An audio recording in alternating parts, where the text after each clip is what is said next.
உங்கள் வாழ்க்கையில் இருக்கிற எல்லா பிரச்சனைக்கும் ஒரே ஒரு தீர்வு இருக்குது அப்படின்னு நான் சொன்னேன்னா, இவன் ஏதோ சொல்லி நம்மளை ஏமாற்ற போகிறான் அப்படின்னு தான் உங்களுக்கு தோணும். ஆனால் உண்மையாக உங்கள் வாழ்க்கையில் இருக்கிற எல்லா பிரச்சனைக்கும் ஒரே தீர்வு இருக்குது.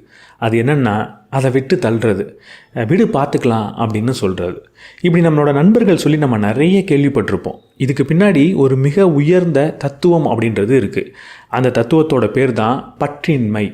நம்ம லைஃப்பில் இருக்கிற எல்லா பிரச்சனைக்கும் ஒரே தீர்வை நம்ம கண்டுபிடிக்க போகிறோம். என்கிட்ட இருக்கிற அனைத்து விஷயத்தையும் நான் சந்தோஷமாக அனுபவித்து வாழ போகிறேன்.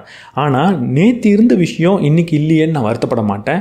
இன்றைக்கி என்கிட்ட இருக்கிற விஷயங்கள் நாளைக்கு இருக்கணும் அப்படின்னு நான் ஆசைப்பட மாட்டேன். என் கூட இருக்கிற பணம் என்னை விட்டு போகலாம். அந்த பணம் என்னை விட்டு போகிறப்போ என் கூட இருக்கிற மனிதர்கள் அதை எடுத்துகிட்டு போயிடலாம். என் கூட இருக்கிற மனிதர்கள் சில சமயம் என்னை விட்டு போகலாம். அவங்க போகிறப்போ என்கிட்ட இருக்கிற பணத்தை கூட எடுத்துகிட்டு போயிடலாம். பணமோ மனிதர்களோ என் கூட வரும்பொழுது நான் சந்தோஷமாக இருப்பேன். விட்டுட்டு போகிறப்போ அப்பயும் நான் சந்தோஷமாக தான் இருப்பேன். ஒரு மனிதனால் என்கிட்ட இருக்கிற பணத்தை எடுத்துகிட்டு போக முடியும், பணத்தால் மனிதர்கள் எடுத்துகிட்டு போக முடியும். ஆனால் இவங்க ரெண்டு பேராலையும் என்கிட்ட இருக்கிற சந்தோஷத்தை எடுத்துகிட்டு போக முடியாது. பணம் வருதா, ரொம்ப சந்தோஷமாக தான் இருப்பேன். அது போனால் கவலைப்பட போகிறது கிடையாது. மனிதர்கள் வராங்களா, அவங்கள அன்பாக பார்த்துப்பேன், அக்கறையாக பார்த்துப்பேன். இன்னும் நிறைய மனிதர்களை சம்பாதிக்கிறதுக்காக கடினமாக உழைப்பேன். இன்னும் நிறைய பணத்தை சம்பாதிக்கிறதுக்காக கடினமாக உழைப்பேன். ஆனால் இந்த பணம் வரலனாலோ, இந்த மனிதர்கள் வரலனாலோ என்னோட நிம்மதியை, என்னோட சந்தோஷத்தை யாராலையும் கெடுக்க முடியாது அப்படின்னு நினைக்கிறது தான் பற்றின்மை. பற்றின்மை அப்படின்னா தெளிவாக புரிஞ்சுக்கோங்க. ஒரு விஷயம் எனக்கு வேணான்னு நினைக்கிறது பற்றின்மை கிடையாது. எனக்கு எல்லாம் வேணும், எல்லாத்து மேலேயும் எனக்கு ஆசை இருக்குது. ஆனால் அது கிடைக்கலன்னா நான் வருத்தப்பட போகிறது கிடையாது. அது கிடைச்சதுக்கப்புறம் இது கட்டாயம் ஒரு நாள் என்னை விட்டு போகுன்ற புரிதலோடு இருக்க போகிறேன். ஆனால் அதே நேரத்தில் அது இருக்கும்போது முழுமையாக அதை நான் அனுபவிப்பேன், முழுமையாக சந்தோஷமாக இருப்பேன். அது போகிறப்போ பெருசாக நான் அதை பிடிச்சு இழுக்காமல் அது போகுன்றதை புரிஞ்சுக்கிட்டு போக அனுமதிப்பேன். அது போகும்போதும் என்கிட்ட வேறு ஏதோ ஒரு விஷயங்கள் இருக்கும். அந்த விஷயத்தில் நான் சந்தோஷமாக இருக்க பழகிப்பேன். அதில் நான் சந்தோஷமாக இருப்பேன். அதுவும் ஒரு நாள் போகும், அப்போவும் நான் சந்தோஷமாக தான் இருப்பேன். என் வாழ்க்கையில் நிம்மதி தான் இருக்கும் அப்படின்றத புரிஞ்சுக்கிறது தான் பற்றின்மை.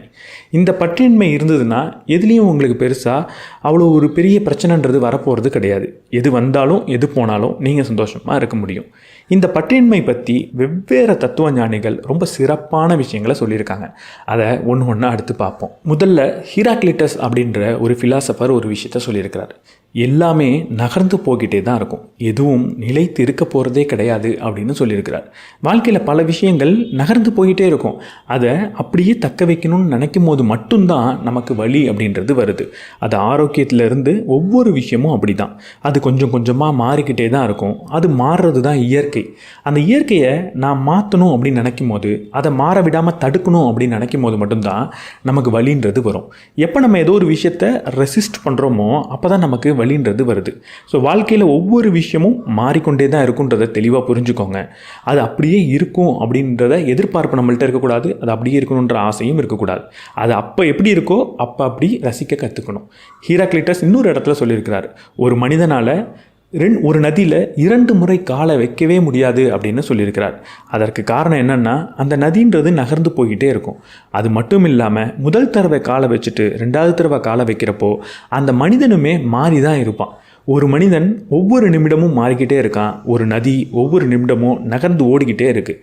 அதனால் ஒரு மனிதனால் ஒரே நதியில் 2 முறை காலை வைக்கவே முடியாது அவன் வாழ்க்கையில். இது நமக்கு எதை சொல்ல வருது அப்படின்னா, வாழ்க்கையில் இருக்கிற அனைத்து விஷயங்களும் தொடர்ந்து மாறிக்கிட்டே தான் இருக்குது. உங்களுடைய குழந்தை இன்றைக்கி இருக்கிற மாதிரி நாளைக்கு இருக்க போகிறது இல்லை. வளர்ந்ததுக்கப்புறம் உங்களை உதாசீனப்படுத்தலாம், உங்கள் மேலே கோவப்படலாம். உங்கள் குழந்தை இப்போ எப்படி உங்கள் மேலே அன்பை செலுத்துதோ அதே மாதிரி கடைசி வரைக்கும் அன்பை செலுத்தணும். இப்போ எப்படி குழந்தை என் சொல் பேச்சை கேட்குதோ அதே மாதிரி கடைசி வரைக்கும் கேட்டுக்கிட்டே இருக்கணும் அப்படின்ற எதிர்பார்ப்பெல்லாம் உங்கள்கிட்ட இருந்ததுன்னா அதை உடனடியாக மாற்றிக்கோங்க. வாழ்க்கையில் இன்றைக்கி உங்களுக்கு பிடிச்ச மாதிரி ஒரு விஷயம் இருக்குன்னா அதை அனுபவிங்க. ஆனால் அதை தக்க வச்சுக்கணுன்ற ஆசையை எப்போவுமே வச்சுக்காதீங்க. எபிக்டஸ் சொல்கிறாரு, நம்ம வாழ்க்கையில் சுதந்திரம் அப்படின்றது நம்மளோட ஆசைகளை பூர்த்தி பண்ணுறது மூலியமாக கிடைக்க போகிறதே கிடையாது. பூர்த்தி பண்ண முடியாத ஆசைகளை விட்டொழிக்கிறது மூலியமாக மட்டும்தான் நமக்கு சுதந்திரம் அப்படின்ற ஒரு விஷயம் கிடைக்கும் அப்படின்னு அவர் சொல்கிறார். சுதந்திரம் அப்படின்னா நம்ம என்ன நினச்சிக்கிட்டு இருக்கோம், நாளைக்கு எனக்கு வேலை கிடச்சிருச்சுன்னா நான் ஃப்ரீயாக இருப்பேன், இந்த காலேஜை படித்து முடிச்சிட்டேன்னா ஃப்ரீயாக இருப்பேன், இல்லை இந்த டிவோர்ஸ் எனக்கு கிடச்சிருச்சுன்னா நான் ஃப்ரீயாக இருப்பேன் அப்படின்னு ஏதோ ஒரு நிகழ்வு நடந்தால் தான் நமக்கு சுதந்திரம் கிடைக்கும் அப்படின்னு நம்ம நினச்சிக்கிட்டு இருக்கோம். ஆனால் உண்மையாக சுதந்திரம் அப்படின்றது நம்ம ஆசைப்படுற ஒரு நிகழ்வு நடக்கிறது மூலிமா நமக்கு கிடைக்க போகிறது கிடையாது. ஏன்னா நம்ம நிறைய விஷயங்களுக்கு ஆசைப்படுவோம், அதில் சில விஷயம் கட்டாயம் நடந்தே தீரும். ஆனால் பல விஷயங்கள் நடக்கவே போகிறது கிடையாது. ஆசைப்படுறது தப்பு கிடையாது. ஆனால் ஆசைப்படும் பொழுது இது நடக்காமல் போகிறதுக்கான வாய்ப்பு இருக்குன்றதை புரிஞ்சுக்கோங்க. அப்படி நடக்கவே இது நடக்காது அப்படின்னு நமக்கு தெரிஞ்சதுக்கப்புறம் அந்த ஆசையை தக்க வச்சுக்காம அந்த ஆசையை விட கற்றுக்கிட்டிங்கன்னா அங்கே உங்களுக்கு சந்தோஷமும் சுதந்திரமும் கட்டாயம் கிடைக்கும். நம்ம விட்டொழிக்க வேண்டிய முக்கியமான ஒரு விஷயம் ஆசைகள் கிடையாது. எந்த ஆசைகள் கடைசி வரைக்கும் நிறைவேறாதுன்னு நமக்கு தெரிஞ்சிருச்சோ அந்த ஆசைகளை மட்டும்தான். புத்தர் சொல்கிறாரு, எந்நேரமும் கடந்த காலத்தை பற்றியே யோசிக்காதீங்க, எதிர்காலத்தை பற்றியே கனவு காணாதீங்க, நிகழ்காலத்துக்கு வாங்க, இங்கே தான் வாழ்க்கை இருக்குது அப்படின்னு. நம்ம பிடிச்சு வச்சுருக்கிறதுல பல விஷயங்கள் இருக்குது. ரொம்ப அதிகமாக நம்ம பிடிச்சு வச்சுக்கிட்டு இருக்க ஒரு விஷயம் என்னென்னா இந்த நேரம் மட்டும்தான். இந்த நேரத்தில் வாழ்கிறது என்னவோ நிகழ்காலத்தில் தான். ஆனால் நம்ம எப்போவும் கடந்த காலத்தையும் எதிர்காலத்தையும் ஒவ்வொரு கையில் பிடிச்சிக்கிட்டே இருக்கும். இது கட்டாயம் நமக்கு வழியை கொடுத்துக்கிட்டே இருக்கும். கடந்த காலத்தில் ஏதோ ஒரு தவறு நடந்திருக்கலாம், ஏதோ ஒரு இழப்பு நேரிட்டு இருக்கலாம். அதை நினச்சி நம்ம தொடர்ந்து கவலைப்பட்டுக்கிட்டே இருக்கணுன்ற அவசியம் கிடையாது. ஒரு நிகழ்வு நடக்கும்போது கவலைப்படுறது தப்பு கிடையாது, வருத்தப்படுறது தப்பு கிடையாது. ஆனால் அந்த நிகழ்வு கடந்து போனதுக்கு அப்புறமும் பல நாட்களுக்கு எந்நேரமும் அதையே கையில் பிடிச்சிக்கிட்டு இருக்கோம் அப்படின்னா நீங்கள் அங்கே வாழ முடியாது. அதே மாதிரி எதிர்காலத்தை பற்றி கனவு காணக்கூடாது அப்படின்னு இவர் சொல்கிறதோட அர்த்தம் என்னென்னா, எந்நேரமும் எதிர்காலத்தை பற்றியே சிந்திச்சுக்கிட்டு இருக்கக்கூடாது. எதிர்காலத்தில் ஏதோ ஒரு கனவு இருக்குன்னா அந்த கனவை பூர்த்தி பண்ணுறதுக்கு நிகழ்காலத்தில் தான் நீங்கள் வேலை செஞ்சாகணும். ஆனால் நிகழ்காலம் முழுவதும் எதிர்காலத்தை பற்றியே கனவு கண்டுக்கிட்டு இருந்தீங்கன்னா அங்கே கட்டாயம் உங்களுக்கு வலி மட்டும்தான் மிஞ்சும். முக்கியமாக நம்ம எதிர்காலத்தை பற்றி நல்ல கனவுகள் காண்றதுல எந்த ஒரு பிரச்சனையும் இல்லை. எனக்கு ஒரு நல்ல வேலை கிடைக்கணும், நான் நிறைய சம்பாதிக்கணும் அப்படின்ற கனவு நமக்கு வரதில் தப்பு கிடையாது. அதுவும் அளவோடு வரப்போ தப்புன்றது கிடையாது. ஆனால் முக்கால்வாசி நேரம் நம்ம அந்த எதிர்காலத்து கனவை ஒரு வழியாக மாற்றிக்கிறோம், ஒரு பயமாக தான் மாற்றிக்கிறோம். எனக்கு வேலை கிடைக்காம போயிடுமோ, ஒருவேளை எனக்கு நல்ல சம்பளம் வராமலே போயிடுமோ அப்படின்னு நம்ம கவலை தான் படுறோமே தவிர அதை ஒரு நல்ல கனவாக நம்ம அதிக நேரம் படுறது கிடையாது. எப்போ எதிர்கால கனவு நீண்ட நேரத்துக்கு நம்ம கூட இருக்கோ அப்போ அது பயமாக தான் இருக்குது.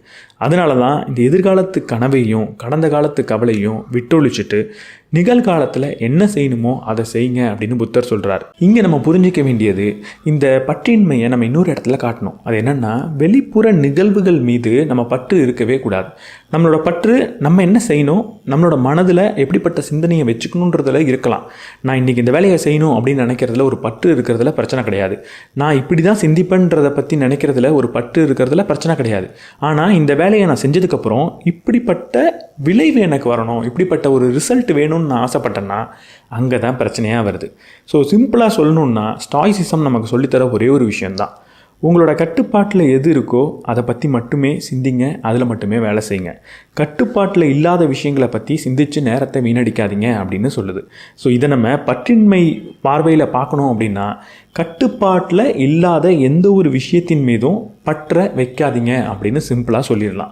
ஸோ எது மேலே நான் பற்றோடு இருக்கணும், என் கட்டுப்பாட்டில் எதோ இருக்கோ அதில் நான் பற்றோடு இருக்கிறதுல தப்பே கிடையாது. என்னோட ஆரோக்கியம், என்னோட மனநலம், என்னோட வேலை, உழைப்பு, என்னோட அறிவு, இதில் நான் பற்றோடு இருந்தேன்னா பிரச்சனையே கிடையாது. என்னோட ஒழுக்கத்தின் மீது நான் பற்றோடு இருந்தேன்னா பிரச்சனையே கிடையாது. அது ரொம்ப நல்ல விஷயம். அதுக்காக தொடர்ந்து நீங்கள் உழைப்பீங்க, உங்களை நீங்கள் மேலே மேலே கொண்டு போவீங்க. அப்போ பற்றின்மையை பற்றி நீங்கள் புரிஞ்சுக்கணுன்னா ரொம்ப சிம்பிளாக சொல்லிடலாம், உங்கள் கட்டுப்பாட்டில் இல்லாத ஒரு விஷயத்து மேலே பற்றுன்றதை வைக்காதீங்க. அதுவாக சில சமயம் உங்களுக்கு கிடைக்கும் போது அனுபவிச்சுக்கோங்க. அதை அனுபவிக்கும் போதே இது நம்மளை விட்டு போகிறதுக்கான வாய்ப்பு இருக்குன்றதையும் புரிஞ்சுக்கோங்க. உங்கள் வாழ்க்கையில் பிரச்சனைன்றது கட்டாயம் இருக்காது. இதே விஷயத்தை புத்தரும் சொல்லியிருப்பார்.